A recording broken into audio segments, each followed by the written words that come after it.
Emer Reynolds, you directed the documentary The Farthest, which recounts the amazing story of the Voyager space program. Talk a bit about your own voyage, if you will, your own journey with this film. Where did it start for you? Well, if it's not going too far back in time, probably started in childhood. I had a massive love of space and science since I was a child. Grew up on a farm in Tipperary with a beautiful dark sky overhead where you could see the visible smear of the Milky Way, and grew up dreaming of Horsehead Nebula and star nurseries and aliens. So those kind of images filled my mind as a child. And Voyager was kind of part of that love and part of that obsession. It was getting further and further out through the solar system through my childhood, and always thought it would make a great film. So way back in time it was seeded, and John Murray, one of my wonderful producers, also was a bit obsessed with Voyager. So we talked about trying to make a film about it and tried to find the right time. We were talking about it for a number of years, and then wonderfully NASA announced that Voyager I had become the first human-made object to actually leave our solar system and enter interstellar space, a part of space we'd never been to before. So this amazing, great historic story was back in the news, back making the news, and it became possible for us to tell that story now. Well, give us a little bit of background on the Voyager space program. I guess sort of an abridged version, not to spoil too much about the movie, but I mean, because it's really an incredible story about not just science and exploration, but also American ingenuity as well. Yeah, I mean, I don't think it's an exaggeration to say it's humankind's greatest journey of exploration ever. I mean, this is the longest running spacecraft of all time. They were launched in 1977. They launched 2 of them, and they became the first spacecraft to ever investigate the 4 outer planets of the solar system: Jupiter, Saturn, Uranus, and Neptune. And in fact, Voyager II is the only spacecraft ever, and possibly will be in our lifetime, ever to have visited Uranus and Neptune. So they're extraordinary spacecraft. And then recently, as I say, one of them, Voyager I, left our solar system, entered interstellar space, an extraordinary thing for a spacecraft to do. So they really are an extraordinary story, not only in the scientific realm in terms of their discoveries of what they discovered at all the planets, the first time close-up images of all these planets and moons and the mad discoveries they made, but also the spacecraft have this gorgeous little addendum. They have this golden record put together by the astronomer Carl Sagan attached to each spacecraft, which is a kind of an attempt to communicate with extraterrestrial life should we ever encounter any. So the Voyager story has both this extraordinary scientific side to it, and there's both a human, artistic, wonderful side to it. Discussions about legacy and why we are here and what's out there. So it's a brilliant story to tell. And as you say, the film is an unabashed celebration of science and scientific curiosity and human ingenuity and human desire to get out there and find out why we're here and what's out there. And the people who are involved with it are interested as well. Can you talk a bit about the people involved and what you gained from them for your film? Well, we were really, honored and fortunate to be able to tell the story. I eschew narration. I don't really like that as a style. So we wanted to tell the story firsthand through the stories and the testimonies of the scientists and engineers who were there on the ground. And we interviewed 28 of the amazing scientists and engineers who designed, built, and flew this craft. And many of them are in their 60s, 70s, and 80s now, but they speak about Voyager, like enthusiastic children. It was this great moment in their life. For some of them, was their first big mission, and we really talked to them about wanting to reach a broad audience. We wanted to both communicate to people like me, kind of space geeks and science nuts, so not dumb down the science, but actually really reach a broader audience. Children, all age groups. So to really get people excited and invested in this extraordinary story. So they were all on board with that from the beginning, kind of, got rid of all the jargon, really wanted to communicate, in that American phrase, to outreach, So, it was really, they gave so much in all the interviews of themselves and of their excitement. And that was the great surprise of making the film, partly that they were prepared to do that, shake off that kind of cold science testimony and actually invest in the human heart of the story, but also to discover such a well of emotion in them. I was really honored to find that and to find that flowing out of them in the interviews. So talk a little bit, if you will, about structuring the film, just from a sort of dramatic standpoint. I mean, piecing these different elements together into a narrative of the Voyager.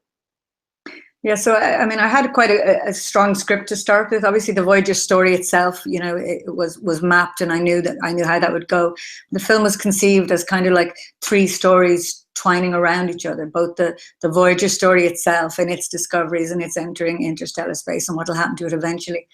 Then the Golden Record and what it was doing, you know, in terms of the music, what was on the record, what it was trying to say, the philosophical conversations about how would we communicate with aliens. And then this kind of third element, which was, you know, the kind of as Carolyn Porter says in the film, you know, all of planetary exploration is a story about longing. The third element was the kind of, you know, the cosmic primal questioning that I think the contemplation of space kind of evokes in us all, you know. So why are we here? How did it all begin? Is there anyone out there? How will it end? So the film was conceived as kind of, you know, mapping those three stories. And I had quite a strong structure, but obviously, you know, we got into the edit. We had quite a long, detailed edit, wonderful editor, Tony Cranston, who really, we tried to then, because you're being led by what you got in the interview, you know, some ways the script got torn up and we kind of just followed our noses in terms of how these three conversations would twine together. So it was really, you know, it was a joyful experience putting it together because,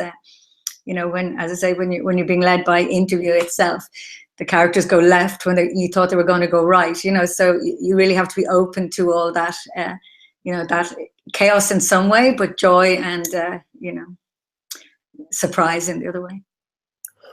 What was the most fascinating thing that you learned during the making of this film? I mean, it's all very fascinating, but was there something that you had never known about, never heard about before you started making this film that you learned about through the process of it? I mean, one of the things that I often think about that that shocked me was, and it's a scientific, you know, the whole thing recently with Cassini at Saturn, the going back to the Saturn's moon Enceladus, because it's shown these kind of water vapor plumes, and perhaps we get back there and maybe try to look for life in Enceladus's ocean. But actually, Voyager itself was planned to take a mosaic of Enceladus, you know, nearly 40 years ago. But as the film tells the story of, there was a disaster with Voyager II's scan platform, one of the operating mechanisms, and as a result of this breakdown, Voyager never got to take that series of photographs. So I always think that's really exciting, that we may have known about Enceladus's beauty and potential for life a long time before we actually did. Talk a little bit, if you will, about, I guess, you know, you touched upon the fascinating people who were a part of this, but I mean, it is quite something to think that, you know, these crafts were made about 40 years ago now, and they're still up and running in outer space. I mean, talk a little bit, if you will, about the American ingenuity of the space program.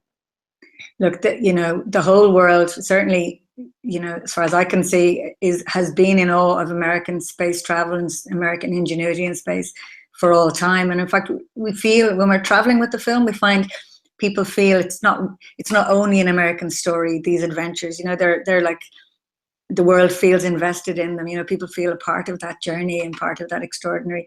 But really, this film, you know, shows America at its best. You know, this is an extraordinary time in American history where American ingenuity and engineering and the desire for knowledge, the curiosity, and as I say, the film showcases that scientific brilliance and you know, I was just felt so honored to be able to get into the nitty-gritty of that and to realize how could a spacecraft built in the 70s, you know, they started designing and building it in 1972. You know, it is a long time ago. If you and I had a TV in our house from 1972, I don't think it would be still working, you know. So we have this spacecraft out there, you know, still knocking it out of the park. All the parts, well, not all the parts, some parts have ceased to work. Some of the equipment some of the instruments have been turned off to preserve power, but, you know, so it's knocking it out of the park in terms of its discoveries, has done for 40 something years. So, you know, hats off, and we're in awe. I'm certainly in awe of what American, you know, science has been capable of. And, you know, at this particular moment in time, everywhere science is under attack and there's a kind of an anti-intellectualism sweeping the place. And it's wonderful to look at this great moment in American history and feel American audiences feel so proud watching the film to realize this journey, this craft that you built is still out there and is achieving so much. You actually led into the next question I was going to ask, which is the relevancy of this movie to today. Why tell this story today? Yeah, as I said, you know, this is a dark time possibly in history where climate change is, you know, is under attack, or, you know, is it real? Is it not? Is it a Chinese hoax? Immunization is under attack, you know, like, but science isn't the problem. Science is the answer. You know, science will save the world. You've got all the various problems the world has: overpopulation, climate change, pollution, you know, and science and scientific curiosity and the scientific method, you know, they're all part of what's going to solve us, you know. So actually what this film is talking is celebrating curiosity and intellectual achievement and drive and the desire to know, and unashamedly saying, you know, that's part of what makes us human, that's part of what makes us an extraordinary species. So it's relevant today because not only to celebrate the great Voyager adventure, what it did and what it achieved, and that it's out there in interstellar space now for the first time ever. We're touching the material that makes up most of the universe. And we're really learning stuff live today that we need to know, that we can't find out about unless we go out there. But also shining a light on the glory of science and the glory of curiosity and human ingenuity. I wanted to ask a little bit about yourself. You are an editor. In addition to being a director, you've edited many films and television shows. What did that background in editing give you that helped you in your career as a director? The biggest thing I suspect it gave me was clarity of storytelling. You know, I think as an editor, when I cut documentaries, that's the biggest role you have, you know, to try to keep the story front and central, you know. So I certainly approached the film and how I might tell the story in terms of what I'm gathering the interviews, you know, all the abstract visual material, designing the CGI, you know, always keeping story front and center, you know. So, and I think that's the strongest thing it gave me. Ironically, when I was directing, when I'm out in the field, I tried to not think like an editor, you know. I tried to think, you know, like a director would, which is just you know, throw open the doors and find all the stuff that I might or might not use, you know, not try to double think and outthink myself and say, oh, I'll never use that, or I can't think of where that would go. You know, I want the editor to have all those advantages and you know, have the ideas tested in the kind of the jungle of the cutting room later. So, you know, I kind of have both sides. I benefited from my career as an editor, and then I also tried to, you know, turn it off and let my mind just, you know, gather unnecessary huge amounts of material so the poor editor could wander through 120 hours of interview. And what draws you to the documentary format? Well, you know, just, is there anything more exciting than real life? You know, like, it's just, yeah, just love it real. I just, you know, you look at films like, just amazing films. I watched recently Titicut Follies, Fred Wiseman's Titicut Follies, you know, and you're actually there in real people's lives and exploring what we actually did. I mean, science fiction is fantastic, and I love fiction too. I've cut fiction too. I'd like to direct fiction too, but something so, there's a mad electricity and excitement to do with what we're really up to, you know, what the truth of us is. Yeah, real life, just how extraordinary privilege it is to be up close to it. Last question. Your movie poses a lot of big questions about the universe and life in other galaxies and things like that. I wonder, I mean, what are your personal thoughts or opinions on what's out there in our solar system and beyond that? What do you think the Voyager could possibly find in interstellar space? Or what do you hope that it'll find? Well, the truth about Voyager is it's possibly unlikely to ever really encounter anything. It's out there. Space is so ginormous and so empty that Voyager, although it'll travel through our solar system for millions, perhaps billions of years, and will probably outlive humanity, you know, life on Earth will be long gone and Voyager will still be out there, which is an extraordinary thing, isn't it? It's a legacy document. It really matters to us that maybe at some future point in space and time, somebody might know we were here. But probably space is so vast, the only reason Voyager would ever be encountered is if there was another spacefaring civilization who could actually go into interstellar space and find it, and it's so tiny in space. So probably Voyager will never be seen. So in some ways that is true of what Carl Sagan said, that it was more of a conversation with ourselves than it is with extraterrestrials. Apart from what Voyager will find, I have no doubt that there is, that the universe, possibly universes, maybe multiverses of universes, that are teeming with life. You know, I have no doubt. And in fact, every single scientist and engineer we talked to said that, you know, that there's probably life everywhere.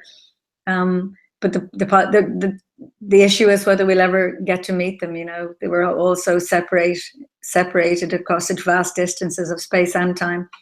The chances of us ever encountering any, I think, is very, very slim. But I would love that. I mean, I just think I've spent my whole life thinking, were we to meet aliens or discover alien life, you know, even as I say on Enceladus, find microbial life or fungal life or amoebas. You know, I always thought, I spent my whole life thinking that would like be a massive paradigm shift in terms of life on Earth, you know, that we would just hit the reset button totally in terms of why we were here and saving this planet, you know, like looking at it and saying, wow, life is so amazing and so rare, and look how diverse it is here, we need to look after it. Recently I've started to wonder, you know, would it just be a headline for a day or two and then we'd forget about it and go back to our small troubles? But I hope not. I hope not. I hope it would help us to, you know, really, really realize and cherish this planet, which of course right now is the only planet that we know for sure in this infinite universe actually does contain life. Well, thank you so much, and congratulations on the movie. I appreciate your time. Thank you so much. You're welcome. Have a good one.